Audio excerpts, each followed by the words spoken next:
Bonjour à toute la planète des turfistes, des passionnés qui passaient beaucoup de temps à regarder les courses, étudier le papier, vous passionner pour ce sport hippique. On se retrouve après ce week-end de l'Arc avec un triomphe pour As Impact qui a complètement transpercé l'opposition. Bravo à lui, bravo à l'entourage, à Jean-Claude Rouget.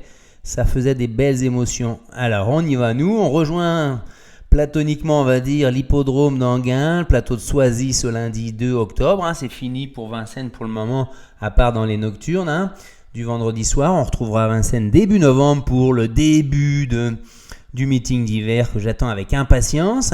Que vous dire de plus que vous m'avez laissé au pied des 10 000. J'avais dit objectif 10 000. Et ben on est à 9 993 abonnés, les amis. Le moment est venu de passer ce grand cap très attendu pour arriver sur une nouvelle version de bêta de la chaîne Nico Quintet Prenez. Soyez tous là dans les jours à venir. Donc abonnez-vous à toutes les notifications sur la cloche s'il vous plaît, vous serez alertés. Et puis on y va. Alors un petit retour sur le débrief de vendredi soir à Vincennes. J'ai eu quelques messages qui me disaient mais c'est du n'importe quoi. C'est du n'importe quoi. On avait le 9, un favori qui était fragile. On avait le 11 qui n'était pas déféré des 4, qui fait la faute, qui a enchaîné 2-3 victoires de suite, qui était un peu émoussé, qui n'avait pas le même gaz quand il a fait la faute dans le dernier virage. Le troisième favori, Autun, n'a pas pris part à la course. Et derrière, forcément, moi je me suis passé d'un rentrant. Je suis toujours un peu comme ça, un peu bloqué avec ces chevaux qui font des rentrées de 4-5 ans. Mais il était largement déclassé dans ce lot-là. Et la course lui a donné raison. Du coup, le 12 Off.Vautier gagne. Mon outsider, le 7 French Berry, il prend une deuxième place à 38 contre 1. Génialissime que je vous avais mis dans mon prono aussi, il vient prendre la 5e place à 68 contre 1. Par contre, j'avais pas le 12 et puis j'avais pas non plus l'autre rentrant entre guillemets où Pierre Verva nous avait dit regardez-le courir presque parce que je pense qu'il prépare une autre course. Donc ça a flambé forcément, mais il faut être là dans ces cas-là. Malheureusement, on était un peu à côté, il nous manquait le vainqueur au moins pour toucher des bonus. Voilà, mais ça paye encore une fois parce que vous, les turfistes, vous êtes des joueurs de champ réduit. Et quand les favoris déchantent complètement, les rapports s'envolent. Ça, il faut le savoir. On touchera bien plus quand il manquera des favoris à l'appel. C'est ce qui s'est passé le jour du Prix d'Amérique, où je vous ai donné le quintet dans l'ordre, avec les 3 favoris qui étaient absents. Donc là, il manquait Orsi Dream, il manquait Idaho Tillard, il manquait Flamme du Goutier. Et derrière, c'était pas des chevaux introuvables, mais ça a fait 250 000 € dans l'ordre. On y va. Alors, on est sur un parcours à l'autostart à Anguin. Attention, 8 chevaux en première ligne, 8 chevaux en deuxième ligne. On sait que le départ étant donné dans la ligne droite opposée, on arrive vite dans ce qui sera le dernier virage. Donc, les numéros extérieurs, c'est un peu délicat. Pour le 8 notamment. Et le 16 du coup. C'est des 7 à 10 ans, des vieux tontons qui n'ont pas gagné 226 000 €. Des hongres mâles et femelles. C'est très ouvert. J'ai réussi à retirer 3-4 chevaux de cette course-là, mais c'est très très ouvert. Il y en a une douzaine qui peuvent prendre 10, 11, 12 chevaux qui peuvent faire figurer à l'arrivée. Donc prudence dans vos jeux, mais c'est pas pour autant que ça paiera beaucoup forcément, parce que on va avoir un gros favori plus un deuxième très joué. Si ça explose, c'est sûr que. Mais Fonzi Deripré, il nous a quand même montré quelque chose d'exceptionnel. Une 10-5 sur le parcours, s'il vous plaît, à Vincennes. S'il répète cette valeur-là, il est intouchable, malgré son numéro 16 en deuxième ligne avec Alexandre Rivard. C'est ce qu'il va falloir qu'il gère. On y va ? On élimine le 7, le 10 et le 3 quand même. Après, les probabilités d'arrivée de rapport quintet plus désordre. Ça nous donne, vous voyez, 60% pour que ça ne dépasse pas les 100 € dans le désordre. Mais malgré tout, on voit quand même qu'il peut y avoir au moins un cheval plus de 7e favori dans la moitié des tiercés, 2 tiers d'écartés et 3 quarts d'équintés. Donc on va chercher dans cette deuxième colonne, sachant que j'élimine 3, 7, 10. Le 8, je n'y crois pas. Le 13 non plus. Donc il faut aller choper entre 1, 4, 5 et 14. Il faut en mettre au moins 1 dans ceux-là. Il faut en mettre au moins 1, à mon avis. Ensuite, on se lance ? Vous êtes prêts ? Alors, c'est parti. ma base, le 16, Fonzi d'Eripré.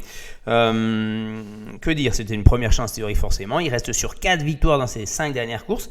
Il vient de gagner à Vincennes sur les 2100 grandes pistes, donc je vous l'ai dit en 1-10-5, la queue en trompette, pas d'opposition. Alex Abrivard au sulky, il sait qu'il va devoir gérer son 16. Il n'est pas obligé de vouloir effacer ce handicap de deuxième ligne et tout à l'extérieur. Il peut venir plus tard, il a de la marge, il a un petit peu de seconde dans les mains, comme on dit.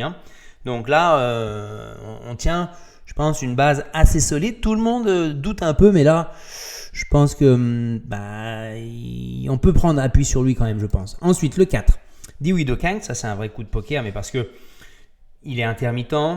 Il court à 8 jours, tout est une question de sagesse avec lui, au milieu des autres, il aime pas trop. Et là, avec le 4, ça peut être un peu compliqué.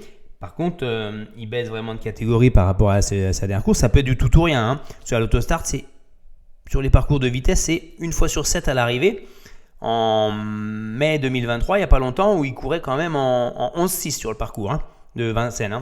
Il avait bien fini le 16 août sur ce parcours dans un quintet plus à Enghien avec le 13, où il avait tout repris en début de parcours. C'est une course qui n'avait pas beaucoup roulé, qui était bloquée. Ils n'avançaient pas avant, ils étaient en 1,20 au 1500, ils étaient en 1,16 au 1000 mètres. Donc c'était trop dur de revenir de l'arrière, mais il avait très très bien fini. Donc il faut compter sur lui quand même pour une très très belle cote. Il va y avoir 40 contre 1. Ensuite, on y va avec le 15, Filarete du Verger. Aussi une bonne note. Une impression visuelle très très bonne. Elle est très bien sur ce. Il est très bien par contre, pardon. Ouais. Non, c'est une femelle, c'est bien ça. Elle est très bien sur ce parcours. Où les parcours de vitesse pour elle, c'est 12 sur 21 dans les 5 premiers, donc 4 sur 7 sur ce parcours. Par contre, son meilleur chrono qui est que de 13,3. Il faudra que ça aille plus vite, forcément. Mais elle est déférée des 4. Ça fait 78% de réussite dans les 5 premiers, s'il vous plaît, attention. Et le quintet à la Capelle, sur les 2700 mètres, elle était malheureuse comme tout. Il a tiré sur les rênes toute la ligne droite, impossible de passer. Il y a le numéro 15, mais la longue ligne droite d'Enghien va la servir. Donc attention, l'impression visuelle était très très bonne. Elle a couru comme une prochaine gagnante. Attention. Ensuite, le 5, Falco du Douai. Je m'étais promis de ne plus le rejouer. Il me déçoit un peu. Il fait des petites places, 6, 7, 8. Maintenant... son entraîneur dit qu'il faut absolument effacer sa dernière course où ils l'ont scopé, il était un peu sale, donc il n'a pas pu faire sa valeur. Là il le remet des 4, 62% de réussite dans les 5 premiers, sur un parcours à l'autostart en vitesse où il est à 8 sur 15 avec un record de 1,12,3. Donc grâce à son numéro, je pense, il peut prendre une bonne place à l'arrivée. Ensuite le 9, Éclair de Kéroset.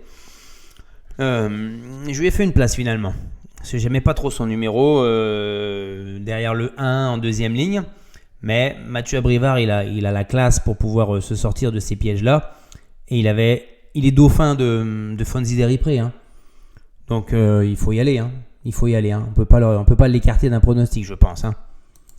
Ensuite le 6, Goliath Ducos, c'est l'opposition directe au favori. Il a été 3e sur plus long dernièrement, derrière Grâce de Dijon et Gamin Jabba devant Grizzly Bear, s'il vous plaît. Il court à 1 mois, donc le repos a été impeccable. Depuis son break et son retour en juin 2022, il avait été arrêté plusieurs mois, 6 mois je crois, c'est 19 fois sur 23 courses dans les 5 premiers. Sinon c'est 3 distancements, une 6e place. À l'autostart en vitesse sur ces 23 courses, c'est 4 sur 5, un record de 11,3. Par contre, le seul bémol, c'est Enghien, 0 sur 2. Et l'autre petit bémol, il est mieux des 4. Par contre, là, il est seulement déféré des postérieurs, je crois. Et il va le plaquer résigné devant. Bon, voilà, c'est des limites à... Sinon, je l'aurais mis bien plus haut. Mais il est incontournable. Pour moi, vous allez voir, je vais vous le mettre en quasiment coup sûr dans le quintet, je pense. Le 12, Grande Prêtresse. Au départ, je voulais la mettre très très haute. Un jument qui sera mené par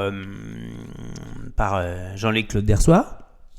Parce que c'est tout simplement le meilleur record en vitesse, sur les parcours de vitesse, pas forcément en gain, en 1,11 en réduction kilométrique. Allez vraiment sur sa distance fétiche, sur son parcours de prédilection. Avec le 12, il n'y a plus qu'à attendre que ça s'ouvre dans la ligne droite. Il a que ça à faire Dersoir. et finir le plus vite possible. Elle était très malheureuse dans le quintet où elle prend son record de 1,11 là. C'est-à-dire qu'elle aurait pu aller finir parce qu'elle a trouvé le jour très tardivement. Par contre, elle a peu couru depuis. Elle a fait une course le 5 juin, une course le 16 août et là de nouveau le 2 décembre. En fait, c'est justifié par le fait que son entraîneur Leblond, il ne l'aligne quasiment plus que sur derrière l'autostart, tellement elle est indélicate à la volte et qu'elle refuse quasiment de partir. Elle l'a même fait l'autre jour à l'autostart, où elle était braquée, bloquée, et ils ont fait un deuxième départ. Donc voilà, maintenant, je ne l'ai pas mise trop haute, malgré ses bonnes performances, parce qu'elle n'a pas beaucoup couru quand même. Maintenant, on verra bien. Et on finit avec le 1 First in Love. On va lui donner un petit avantage grâce à son numéro, son aptitude déférée des postérieurs et la bonne fin de course qu'il a fait derrière Filarté du Verger la dernière fois, où pareil il a été assez malheureux dans la ligne droite, il n'a pas trouvé le passage. Ça veut dire qu'on laisse de côté le 14 Ferlaine, qui a un bon chrono, qui est David Thomas, mais en deuxième ligne, c'est pas un gagneur, sa dernière victoire remonte quand même à juin 2022. Autostart 6 sur 18 seulement. Par contre, un bon chrono de 11-8. Il n'y aurait rien à dire si Ferlaine venait prendre une 4-5e place. Voilà, on enchaîne. Alors là, le béton, Fonzi Deripré, confiance 4 sur 5. Le copain, pour finir dans les 5, Goliath Ducos, assez solide aussi. Malgré les petites limites que j'ai mises, attention, 3 sur 5. Le coquin à belle cote, Dewey Doking, c'est un vrai coup de poker. Mais ça peut être un casseur de billets. Ensuite, la déception Forever Speed, malgré la drive de Julien Festin que j'apprécie. Forever Speed, le numéro 3, c'est tout simplement une victoire en 20 courses à l'attelé. Après, c'est jamais dans les 5. Donc, je ne vais pas le jouer 19 fois pour gagner une fois, quoi. Donc, la déception possible. De nouveau, mardi, pour le Quintet Plus de mercredi au Mans, où on va avoir Hookerberry, Onek, Gitano en tête. Il va y avoir une course monstrueuse mercredi. Ne loupez pas ma vidéo. Je vais vous faire